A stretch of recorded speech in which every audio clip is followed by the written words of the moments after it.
네, 오늘 방송하는 게 좀 어려워서 다시 이렇게 송출이 되는 것 같습니다. 또 됐다 안 됐다 하네요, 그렇죠, 목사님? 예, 거기 한번 좀 활성화 비활성화 좀 확인 좀 해주셔서 이렇게 진행하도록 하겠습니다. 다 일단은 좀 오디오가 나가니까 말씀을 좀 나누는 시간들 가질 수 있도록 하겠습니다. 자, 오늘 본문을 보면서 저는 이제 사도 바울이 광풍에 의해서 이렇게 유로굴라에 의해서 지금 이 멜리데라는 섬에 도착하게 됩니다. 오늘 본문의 내용은 이 멜리데 섬에 도착을 하면서 어떤 일이 생기냐면은 이 섬에 계획하고 온 것이 아니라는 것이죠. 그러니까 사실 우리 인생을 살아가면서 사실 많은 부분이 계획대로 되는 게 없어요. 지금 코로나 상황도 그렇죠. 우리 계획대로 지금 진행되고 있는 것들이 뭐 얼마나 되겠습니까? 진짜 계획대로 되지 못하는 것들이 너무 많고 너무 어려운 상황에 있는 것이죠. 정확한 이유를 모르고 우리는 이 하루하루 그 현실에 봉착하게 되는 것이죠. 여기 왜 왔는지, 이런 상황을 왜 맞닥뜨리게 됐는지, 그건 잘 우리도 모르는 거죠.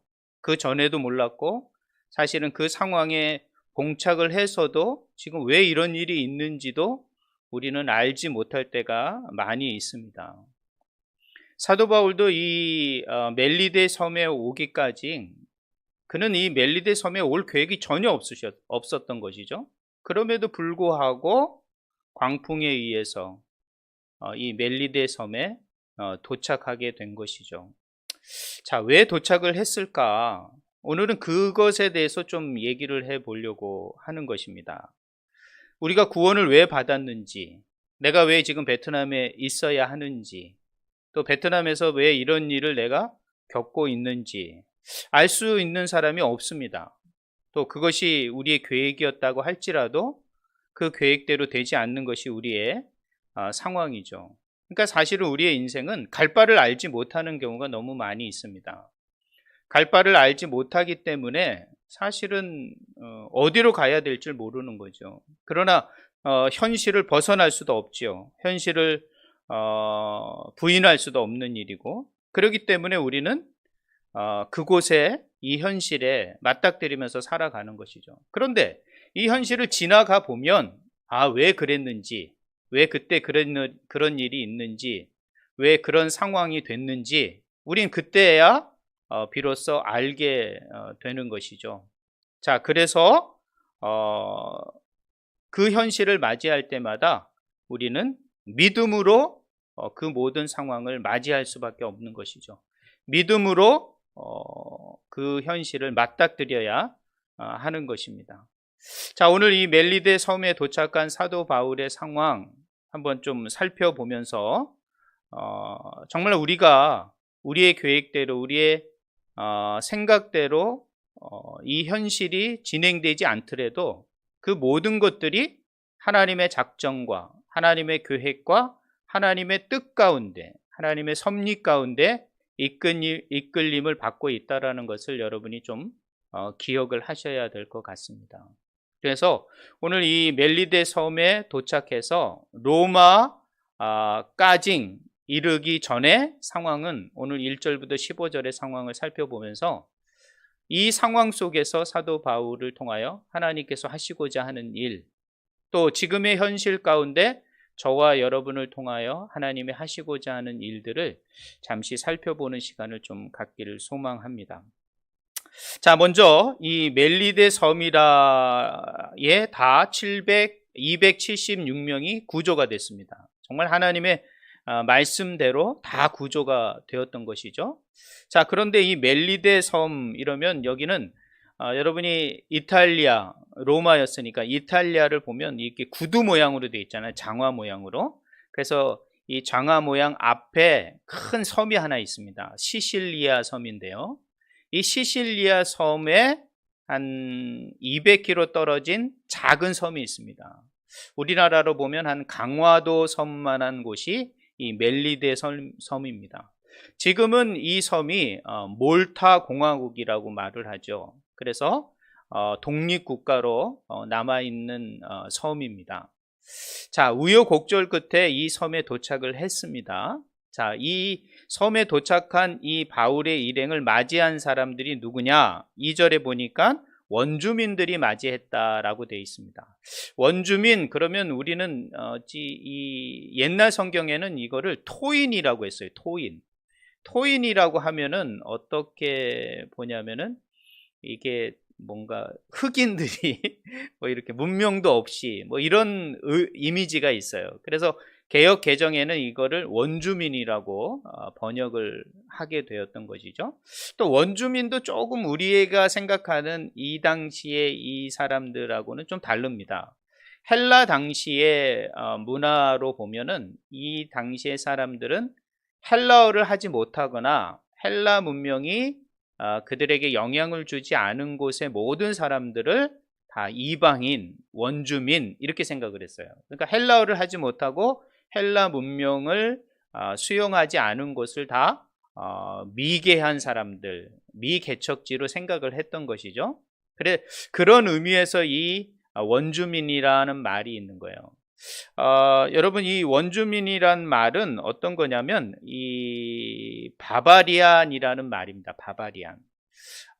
여러분, 바바리안 그러면 야만인, 막 그냥 잔혹한 사람들, 문명도 모르는 사람들 이렇게 생각해요. 근데 사실 이 멜리데 섬은 오래전 BC 1000년 전부터 이 페니키아 사람들이 거주했던 곳이기도 합니다. 그렇기 때문에 이 멜리데 섬을 우리가 생각하는 어떤 문명이 없던 어떤 이 문화시설이 저급한 그런 곳이라고 생각을 하면 안 됩니다. 이곳은 헬라의 영향을 그 당시에 받지 않은, 많은 영향을 받지 못한, 아직도 헬라의 언어나 헬라적인 영향이 이곳에 다 다다르지 못했던 상황이었다라고만 생각을 하셔야지, 그 사람들에게는 전혀 문명이나 문화적인 것이 없었다라고 생각하시면 안 되는 거예요. 그러니까 그 당시의 상황을 좀 이해하면서 이 멜리데 섬의 원주민들이 이 바울과 276명을 맞이하는 상황이에요. 근데 이 사람들이 원주민이었다면, 모르는 사람들, 뭐 그냥 식인종이었고 배타적이었다라면 이 사람들을 맞이했을까요? 여기에 보면 어떻게 됐습니까? 이 사람들에게 불을 피워주고 이 사람들을 이렇게 친절하게 맞이해 주는 것을 우리 오늘 본문은 살필 수가 있는 것이죠. 그래가지고 어떻게 됩니까? 2절에 보니까 우리에게 특별한 동정을 하여 불을 피워 우리를 다 영접하더라. 영접했어요. 그러니까 이 바울의 일행을 환영했던 것이죠. 그리고 이 오랫동안 2주간이 넘는 동안 배에서 지치고 또 바다에서 탈출한 상황이었기 때문에 이 사람들은 몹시 추웠고 또 겨울이 얼마 남지 않았기 때문에 날씨가 아주 추웠을 거예요. 그러니까 당연히 자연스럽게 불을 피워 주게 된 거죠. 그래서 나뭇가지를 이렇게 주워다가 불을 피우는데 그 가운데 일이 하나 생긴 거죠. 어떤 사건이 생기게 된 겁니까? 그 나무 사이에 있던 독사가 그만 바울의 손을 물게 되었던 것이죠. 자, 그 사람들은 이 276명이 어떤 사람인지를 차후에 알게 되겠지만 알게 된 것 같아요. 왜냐하면 바울이 죄수의 몸으로 지금 로마로 가고 있기 때문에 이 사람들이 바울이 뱀에 물린 걸 보고 저 사람은 죄인이기 때문에, 살인자이기 때문에 저렇게 바다에서는 구원받았지만 뱀에게 의해서는 저 사람이 그 복수를 당하게 된 것이다 라고 생각을 했던 것이죠.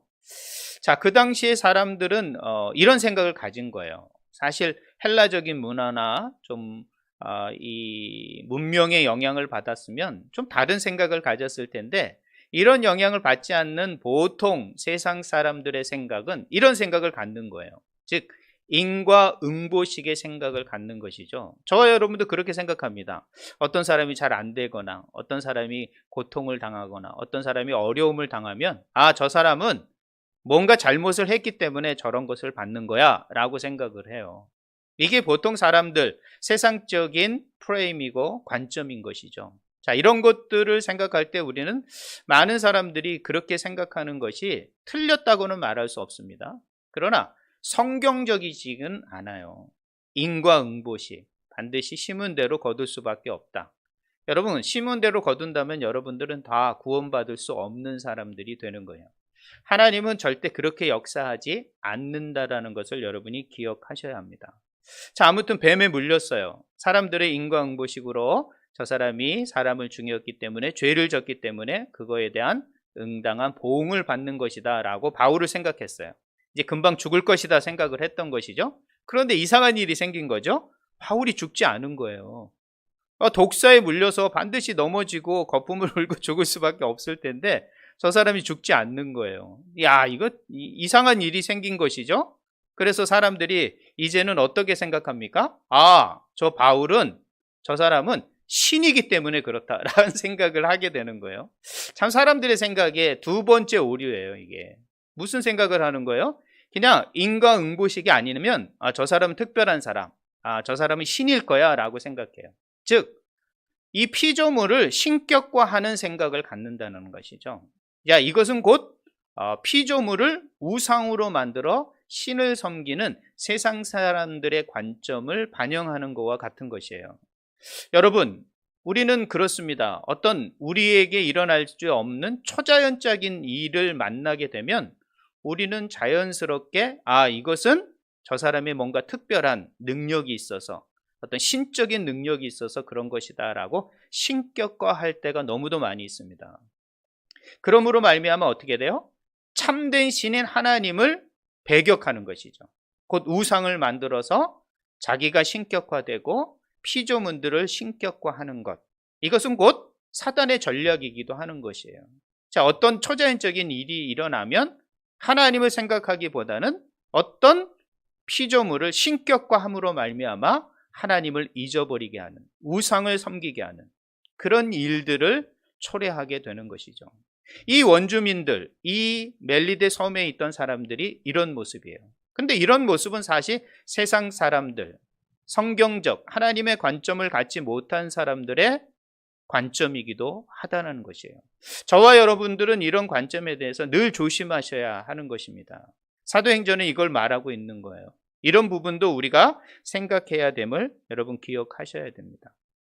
자, 그렇기 때문에 이 사람들은 응과응보식의 생각과 어떤 창조자를 어떤 피조물로 대처하는 이런 우상숭배적 생각을 하게 된 것이죠. 자, 이것에 대해서 사도 바울은 어떻게 대처했을까? 아마 이런 경험이 있었던 사도 바울로서는 절대 그렇지 않다라고 말을 했을 거라는 것이죠. 그러면서 아마 자연스럽게 그 멜리데 섬 사람들에게 복음을 증거하고 또 이 바울의 이 모든 어떤 이런 소문이 그 섬에 다 퍼질 수 있었을 것이라고 생각을 합니다.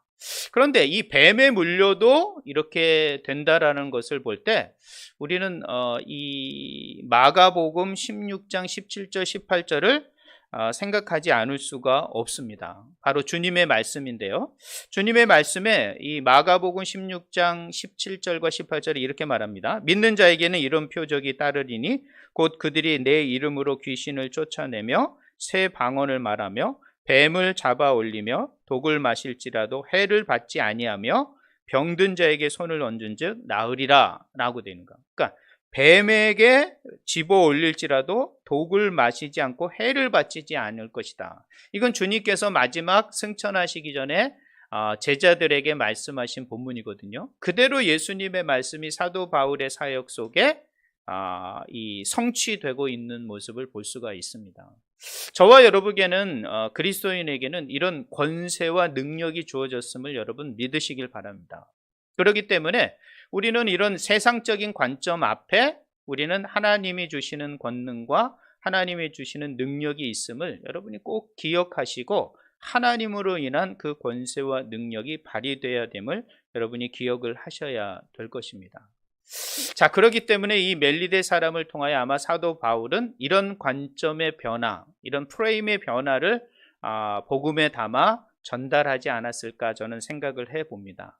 그리고 이 멜리데 섬에서 이런 역사가 일어난 것은 왜 그럴까? 뭐 전혀 이유가 없는 거예요. 왜 이 배가 멜리데 섬에 이게 도달하게 된 것인지 알 수가 없어요. 그러나 추후에 제가 이제 몰타 공화국에 대해서 좀 생각을 해봤습니다. 이 몰타 공화국의 역사를 보면 참 이 지중해의 지리적인 아주 영향을 받고 있는 곳이었어요. 그래서 이곳은 뭐 이 제1차 세계대전엔 영국의 속국이 되고 지금은 이제 독립이 돼서 그렇지만 이 나라의 이 공화국의 종교가 어떻게 됐느냐 이렇게 보면요, 96%가 기독교인인 거예요.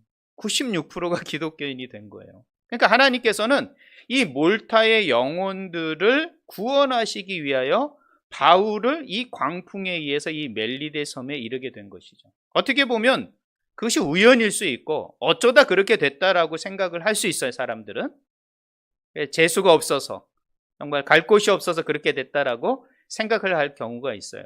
그러나 세상은 우연을 위장한 하나님의 섭리와 하나님의 계획임을 여러분이 믿으셔야 되는 거예요. 우리가 왜 여기 있지? 우리가 왜 구원받았지?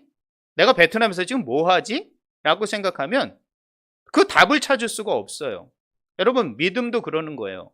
여러분이 다 알고 믿는 사람이 어디 있습니까? 하루하루 믿다 보면 어제는 5%밖에 못 믿었는데 오늘 되어지는 일을 보고 뒤돌아보니 주님께서 하신 일 같고 주님께서 하신 일이 분명한 것이 확인될 때 우리의 믿음은 또 5%가 성장하는 거예요. 그럼 10%가 되는 거예요. 모르는 게 90%입니다. 그러나 모르지만 믿음으로 모든 이루어진 일들이 하나님의 뜻과 계획에 있음을 믿고 한 걸음 한 걸음 나아가는 거예요. 믿음을 믿을 것인가 아니면 세상적인 관점을 의지할 것인가에 대해서 여러분들은 선택과 결단을 하셔야 되는 거예요. 그래, 믿어야지. 주님께서 이것을 섭리하시고 하나님의 뜻을 이루어 가실 거야. 하나님의 뜻이 무엇인지를 아는 게 그래서 중요한 거예요. 그것이 믿음인 거예요. 여러분, 다 알고 믿는 사람이 어디 있습니까? 다 알고 세상을 살아가는 사람이 도대체 몇이나 되겠습니까? 저도 이 코로나 상황, 베트남의 상황을 예측해 드릴 수가 없어요. 어떻게 선견적 지명을 가지고 여러분에게 말씀드릴 수 있는 일이 아무도 없습니다. 솔직히 저도 어떻게 될 줄 모르겠어요. 그러나 분명한 것은 이 모든 것들이 하나님의 작정과 하나님의 계획과 하나님의 뜻 가운데 지금 이루어가고 있다라는 것이죠.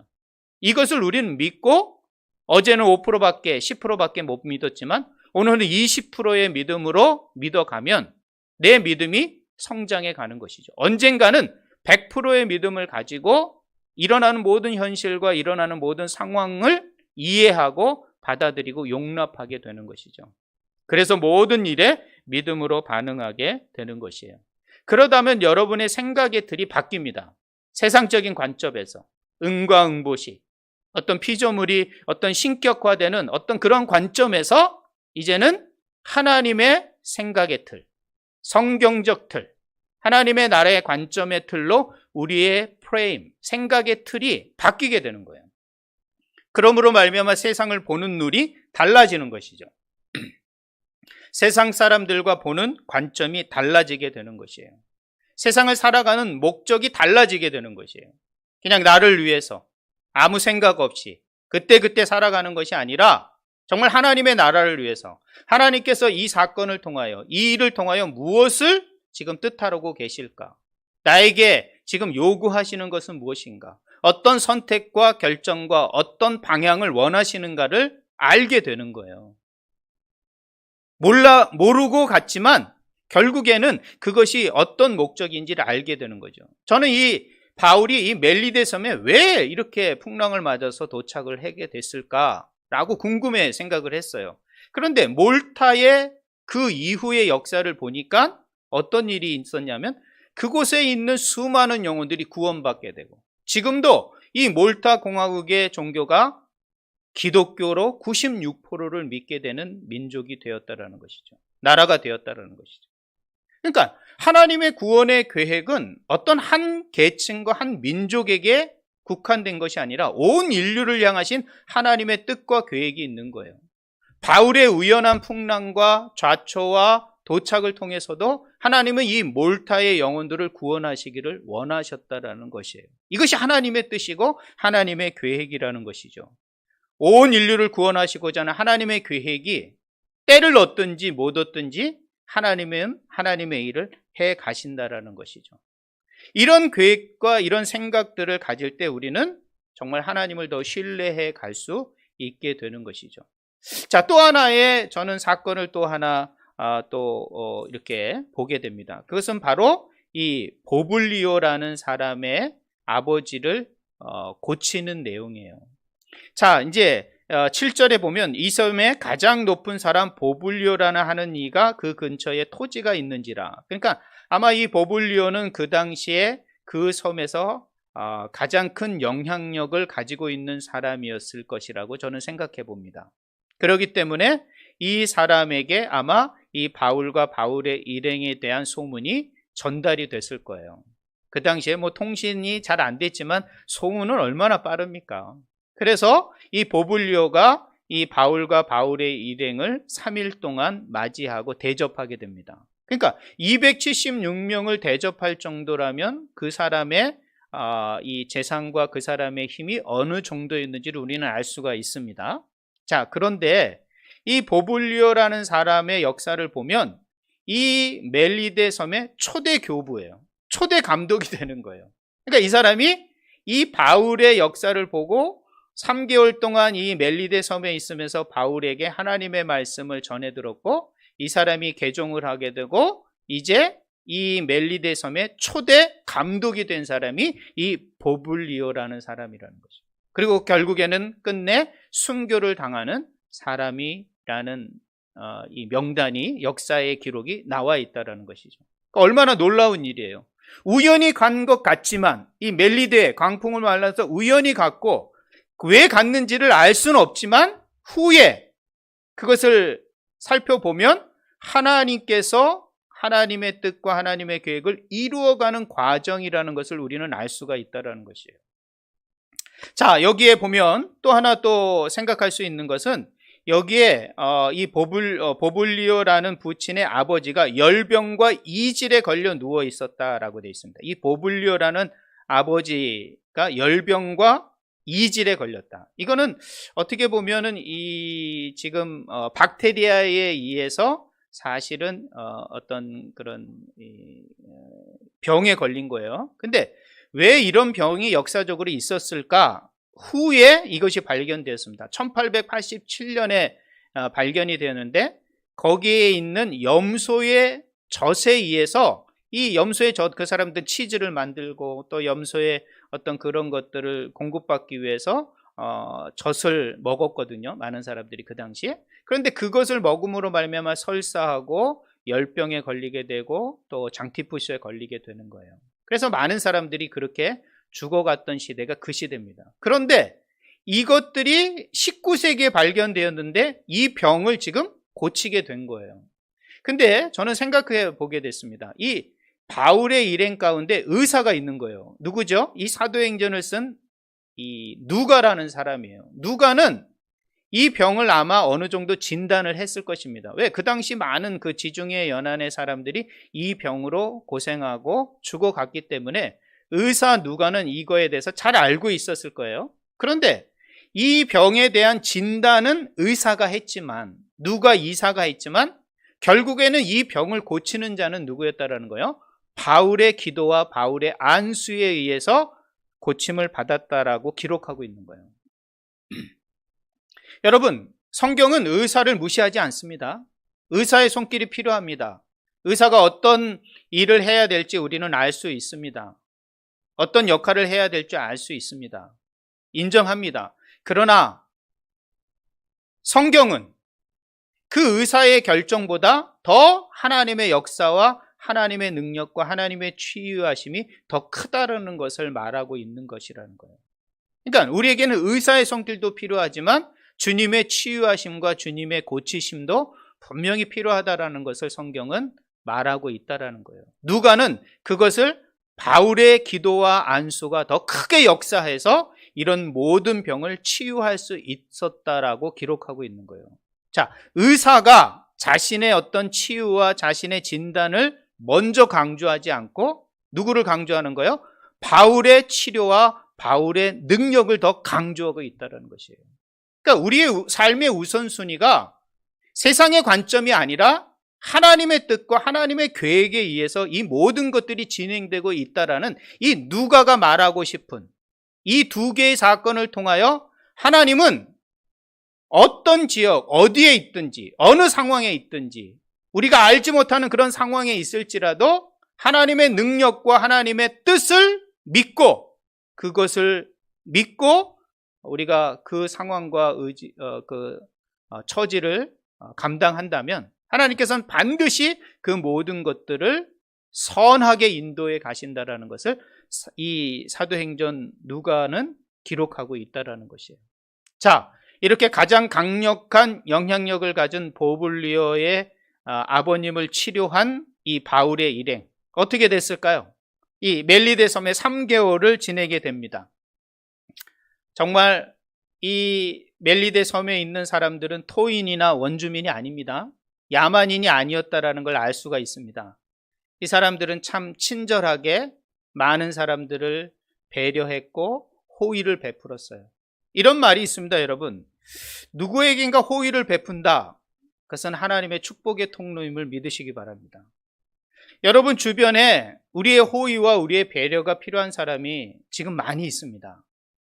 저 사람은 나보다 나으니까, 저 사람은 나보다 좀 괜찮을 거야.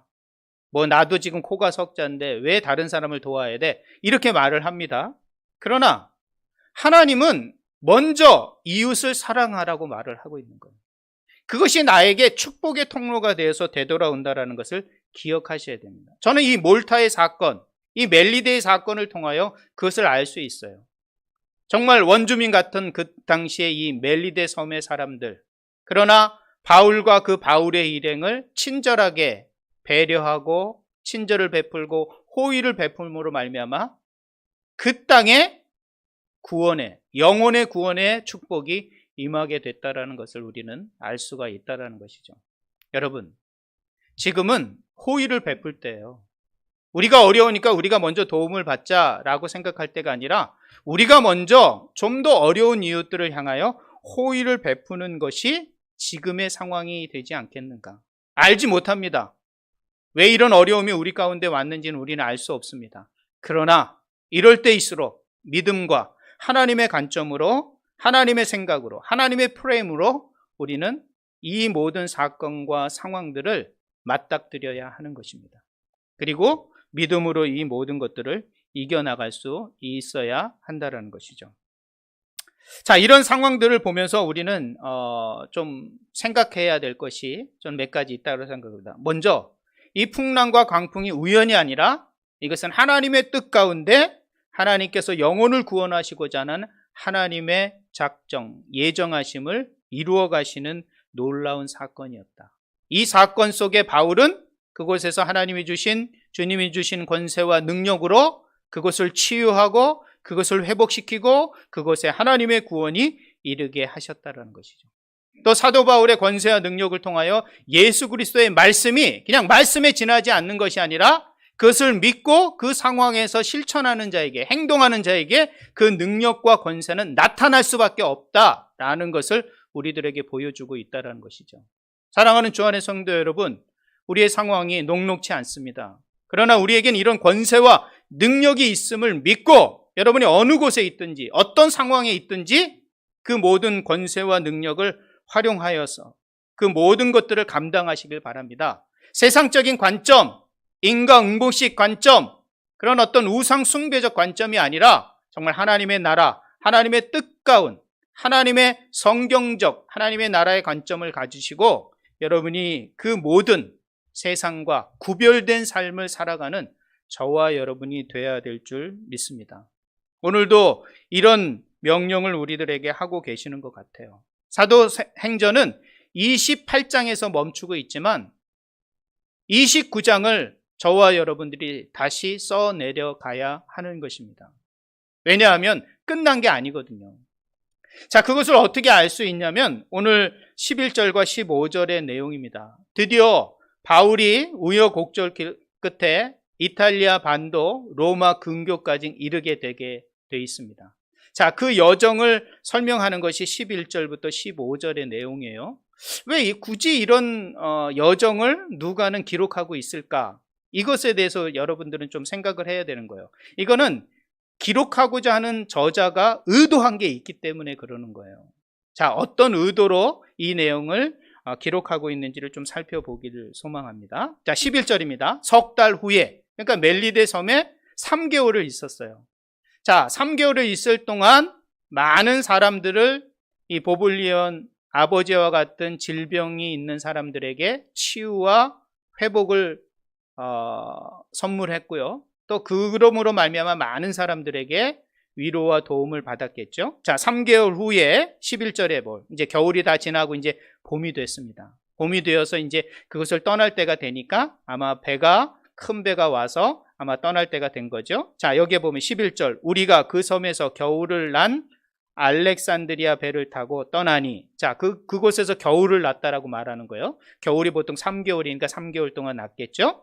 그러면서 알렉산드리아, 아까 우리가 27장에서 봤던 알렉산드리아 로마의 아마 곡물선이 아니겠는가 보고 있습니다. 이 곡물선을 타고 다시 이제 이탈리아 로마를 향하고 있는 것이죠. 자, 배를 타고 떠나 그 배의 머리 장식은 디오스구로라라고 되어 있습니다. 이 디오스구로라는 곳은 그 항구 이름이고요. 자, 이 수라구사를 대고 사흘 있다가, 이 수라구라는 어디냐면 거기 멜리데 섬에서 200km 떨어진 시실리아, 큰 섬이죠. 정말 엄청난 섬입니다. 이 시실리아 섬의 수도가 수라구사라는 곳이에요. 자, 이곳에 머물러서 아마 식수를 공급받고 아마 배를 좀 이렇게 수리하고 떠날 준비를 하고죠. 자, 거기서 이제 이탈리아 대륙으로 이제 들어가야 되죠. 섬이 아닌 이제 대륙으로 들어가야지 이제 도보로 이동할 수 있으니까요. 자, 거기서 13절에 보니까 둘러가서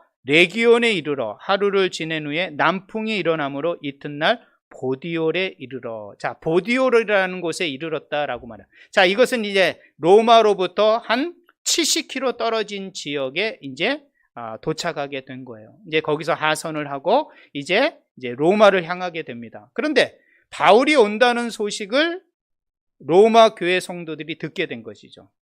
자, 그러면 로마서, 이 로마의 교회가 있다라는 걸 알고 2년 전에 고린도에서 사도 바울은 로마서를 그들에게 편지로 보냈어요.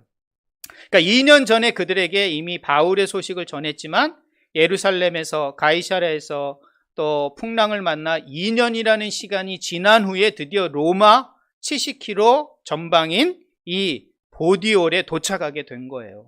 자, 이 소식을 들은 이 로마 교회 성도들이 한 걸음에 달려오게 된 거예요. 그래서 이 보디올에 이르러 14절에 보니까 거기서 형제들을 만나 그들의 청함을 받아 이레를 함께 머무니라 라고 되어 있습니다. 자, 이 로마교회 성도들을 이 사도행전은 뭐라고 말합니까? 형제들아 라고 말합니다. 형제들아. 주 안에 형제들인 것이에요. 여러분, 신앙생활 한다라는 것은 혼자도 가능합니다. 혼자도 가능해요. 이번 온라인 이 시대를 보면서 혼자 신앙생활 잘 하고 계시는 분도 계시지만, 여러분, 혼자 신앙생활 하시니까 이렇게 오디오로, 비디오로 이렇게 예배 드리니까 여러분 은혜가 넘치고 막 신앙생활이 즐겁고 막 믿음이 뭐 날로 증가됩니까? 그렇지 않다라는 것을 여러분이 지내면 지낼수록 알게 되는 것이에요. 자, 그러므로 이 신앙이라는 것은, 믿음이라는 것은 공동체성을 가장 강력하게 요구한다라는 것을 여러분이 기억하셔야 돼요. 그렇기 때문에 여기 사도행전도 이 형제들이라고 말하는 거예요. 주 안에서 우리 모두는 형제입니다. 물론 우리 교회 안에 있는 사람들도 중요하죠. 그러나 교회 밖에, 믿음 안에 하나님 나라의 관점으로 살아가고 있는 모든 그리스도인들이 우리의 형제요 자매임을 여러분이 기억하셔야 돼요. 그들의 어려움이 곧 우리의 호의를 베풀 기회라는 것을 기억하셔야 돼요. 우리도 어렵지만, 우리가 왜 이런 상황에서 도와야 될지는 알 수는 없지만 주님의 말씀에 의존하여 그들을 돕고 그들과 함께 한다면 언젠가는 하나님의 뜻이 그 가운데 이루어질 수 있다는 것을 오늘 사건은, 오늘 말씀은 우리들에게 교훈해 주고 있다라고 저는 생각을 합니다. 자, 그래서 이 보디올에서 형제들을 만나 7일을 머물게 됩니다. 자, 죄수가 그 예수 믿는 사람들과 7일을 머물게 된다는 것은 누구의 호의가 있어야 됩니까? 누구의 배려가 있어야 됩니까? 백부장 율리오의 배려가 있어야 되는 것이에요. 여러분, 호의와 친절을 받은 사람은요, 그 호의와 친절을 베풀 수 있는 사람이 됩니다. 사랑을 받아본 사람이 사랑을 나눌 수가 있게 되는 것이죠. 여러분, 그렇습니다. 우리가 주님의 사랑, 주님의 구원을 받은 자라면, 그런 큰 호의와 배려를 받은 자라면 우리는 세상을 향하여 호의와 배려를 행하는 자가 되어야 할 것입니다. 근데 여전히 예수 믿는 사람들은 아직도 이런 호의와 배려를 몸에 배지도 못하고 그런 것을 추구하려고 노력하지 않는 분들이 많이 있어요. 여러분, 왜 이렇게 해야 되지? 몰라요. 정말 하고 싶지 않은 마음이 더 많을 수가 있어요. 내 형편 보고 내 처지 보면 그럴 수 없어요. 그러나 모르지만 이것이 하나님이 기뻐하는 일이라면, 하나님의 뜻이라면 그렇게 해야 하는 거예요. 그러다 보면 하나님께서 무엇을 이루시고 그 호의를 통하여 하나님의 축복이 어떻게 임재하는지를 깨닫고 알게 된다는 것이에요. 믿음은요, 아까도 말씀드렸지만 알고 가는 게 아니에요. 모르고 가는 거예요. 보이지 않지만 표대를 향하여 그냥 한 걸음, 보이지 않을지라도 허상인 것 같더라도 그걸 보고 믿고 가는 거예요. 가다 보면 하나님의 뜻, 그 놀라운 하나님의 원대한 뜻과 그 놀라운 하나님의 높으신 뜻을 깨닫게 되는 것이죠. 그러므로 내 연약함을, 내 불쌍함을, 내 초라함을 다시 한번 그 은혜로 덮게 되어서 더 큰 은혜로 하나님 앞에 반응할 수 있는 삶을 살아갈 수 있게 되는 것이죠. 자, 이 형제들과 7일 동안 머무는 배려를 이 백부장 율리오가 해줬다고 저는 생각해요. 그래서 그들과 7일 동안 있으면서 어떤 것을 했을까요? 복음에 대한 이야기를 나누고 그동안의 상황들을 이해하고 또 그동안 모든 것들을 아마 이 로마 성도들로부터 위로받았을 거예요.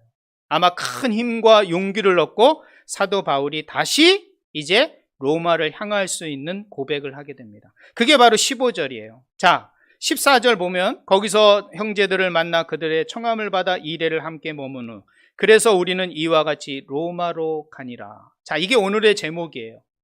이와 같이 로마로 가니라. 우리가.